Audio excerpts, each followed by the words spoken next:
دیکھنے سننے والوں کے نام کا سلام پہنچے. دوستو، امریکن اسٹریٹجی اور اسرائیل کی اسٹریٹجی بما یورپ وہ یہ رہی ہے، خاص طور پر 60 کی دہائی کے بعد، کہ امریکی افواج جو میدانی افواج ہیں ان کا مقصد علاقے پر قبضہ کرنا ہوگا، اور اس سے پہلے فضائیہ دشمن کے جو بھی ایسٹس ہیں لڑنے والے ان کو ہموار کرے گی.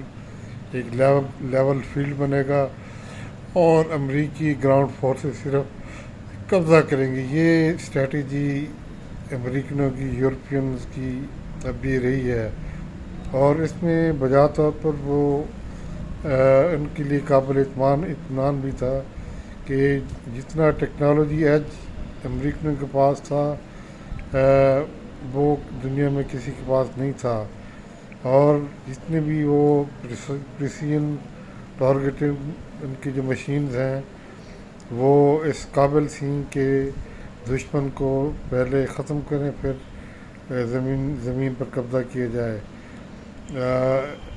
اور یہ اسٹریٹجی اسرائیل نے اپنا رکھی تھی کہ اتنا خوفناک ٹیکنالوجی اس کے پاس تھی، اور یہ ہم تصور بھی نہیں کر سکتے تھے یہ حماس کے اٹیک سے پہلے کہ اسرائیل اتنی ٹیکنالوجی کے باوجود زمیں بوس ہو جائے گا.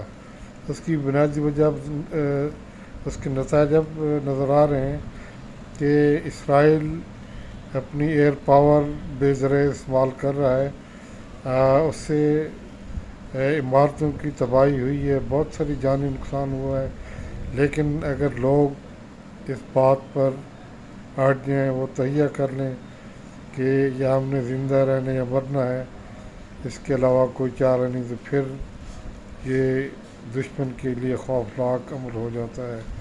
اب دیکھیں کہ اسرائیلی فوج زمینی حملہ کیوں نہیں کر رہی. یہ اب ان کے باتوں سے ظاہر ہو رہا ہے کہ ان کی جو بھی افواج ہیں ریگولر فوج کے علاوہ جو انہوں نے رکھے ہوئے تھے ریزرو، وہ صرف بندوق چلا کے ایک دہشت کی صورت میں آگے بڑھ سکتے ہیں. اگر اس کو دشمن چیلنج کرے تو پھر وہ ریت کی دیوار ثابت ہوں گے، اور یہ ٹیکنالوجی پر ٹوٹل بھروسہ کرنے والی اقوام وہ لڑنے کے قابل نہیں رہتی. یہاں پر لڑائی میں جیسے پاکستانی افواج ہیں، دنیا کی آزمودہ افواج اس لیے ہیں کہ یہ بہت عرصے سے برسر پیکار رہی ہیں بھارت کے خلاف 2 بار افغانستان میں.